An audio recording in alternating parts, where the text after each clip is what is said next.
Of all the dumb things I do, this might be the dumbest. Hit it, boys. Birds, birds. Oh, we're talking about the birds. We love the birds. That's why we're talking about the birds. Hello and welcome to the World Builders Library, or World Building Essentials and Exercises. I'm not sure. I think the new title's starting to grow on me. Seems to make more sense, but not quite ready to pull the trigger. Maybe another couple of weeks. I like to think that one of the things that I do for you is to define the building blocks of your world building projects. Things that you already know, I just add a little definition to it. It might be terrain types or government or economics. It might be creature types, like we've been talking a lot about dragons recently. It might be simple stuff, like birds. Yep, just birds. Local alien life can... Alien life? Let's try it again.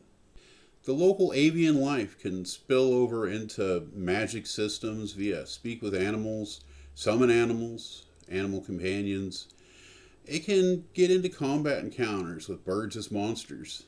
You can mix them with dinosaur types, swarms of angry birds, or just big birds in general, yellow feathers or otherwise.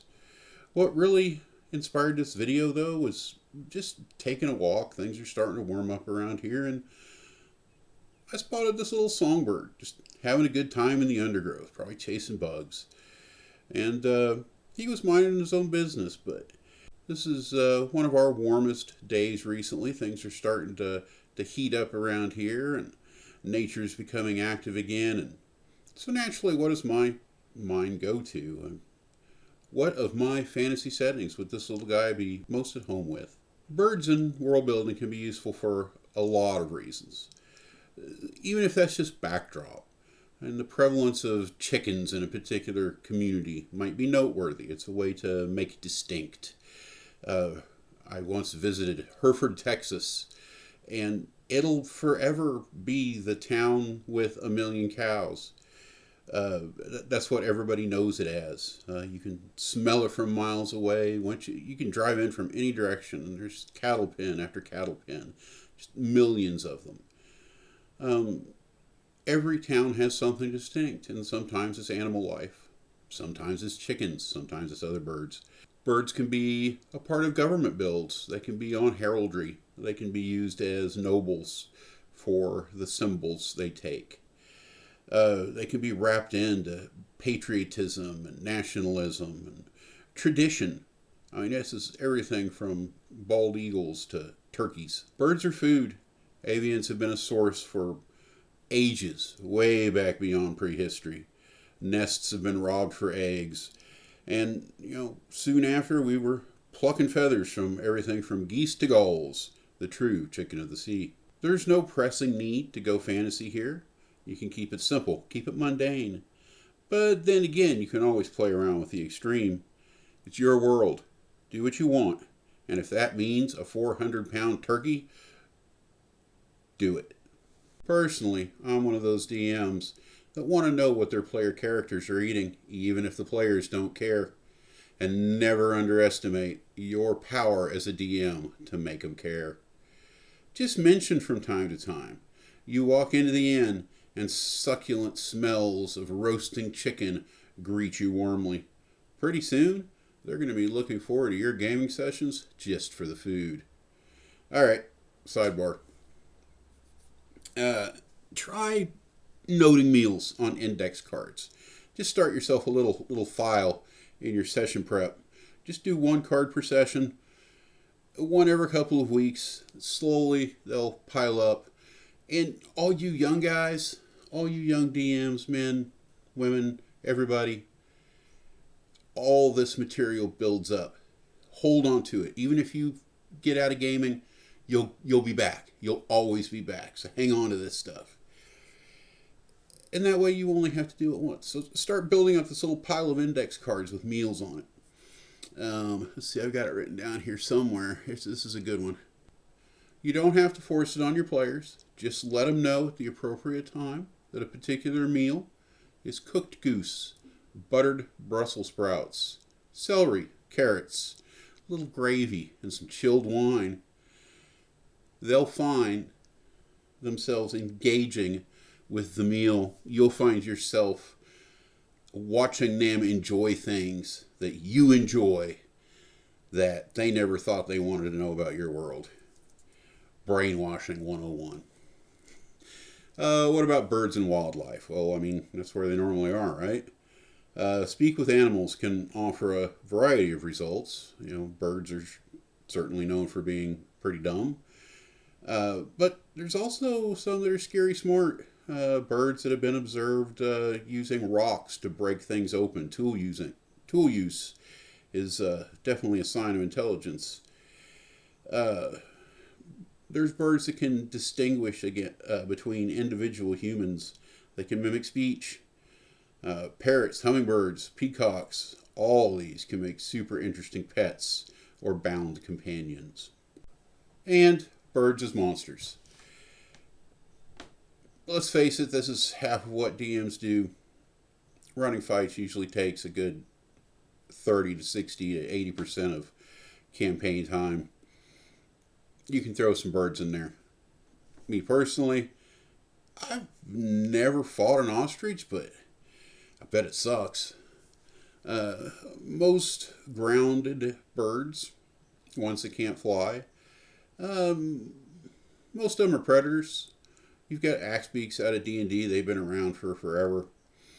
But you can do anything you want here. I mean, hordes of small birds, big old birds, crossovers with dinosaurs, whatever you want to do. And I will 100% back you up on feathered raptors any day of the week. Most flying predators, well, they get pass-through attacks so that they're not vulnerable to incurring attacks of opportunity. They can really throw off a party's action economy.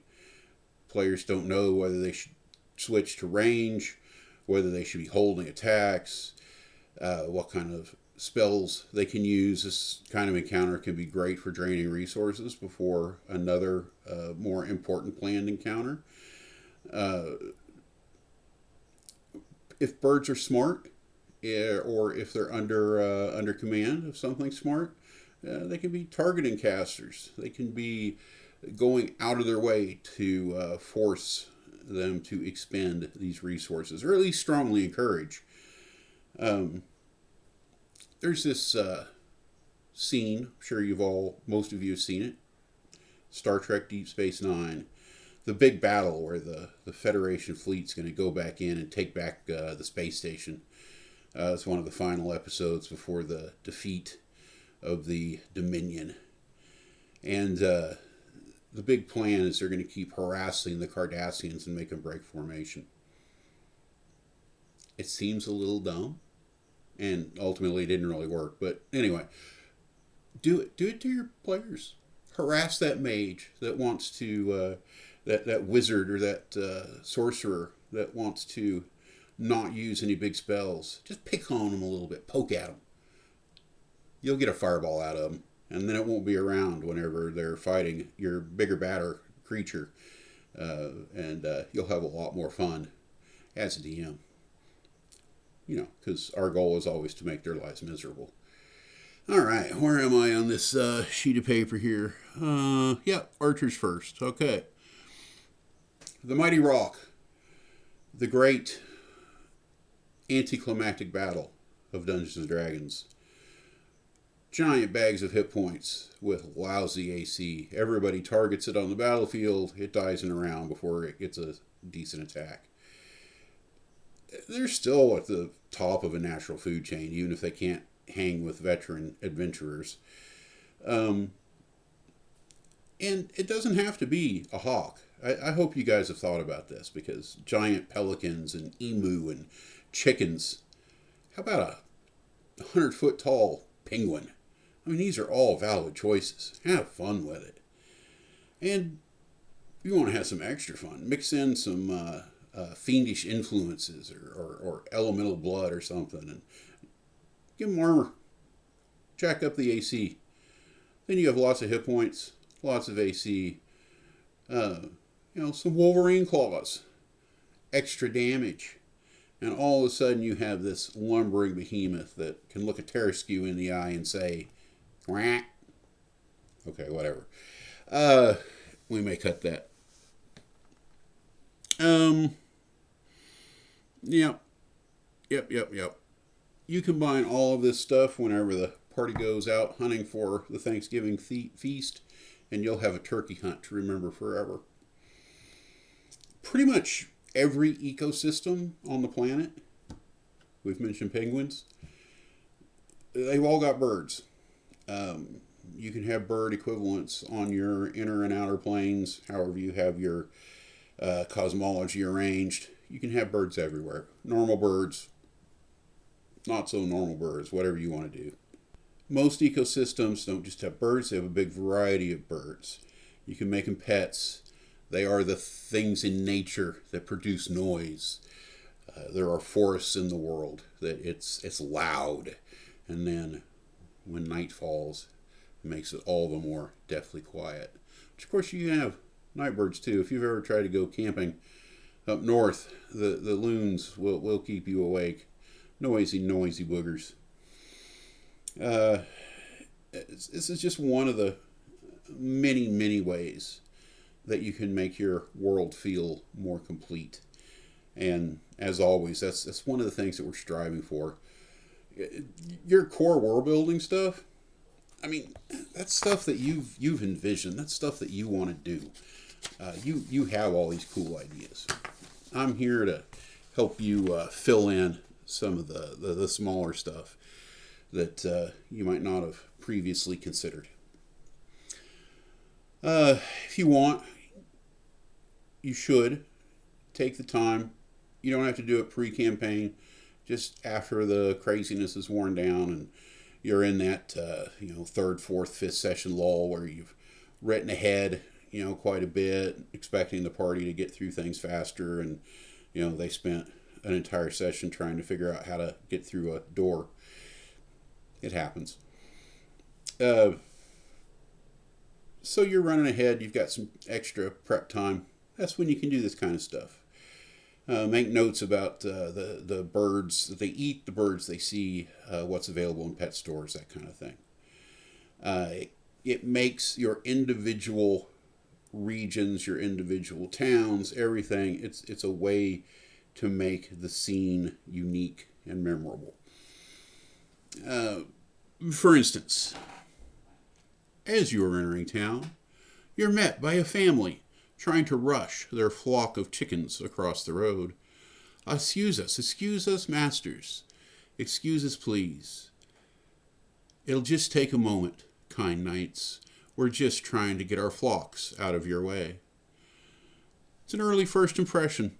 It lets you know that the town probably isn't particularly rich.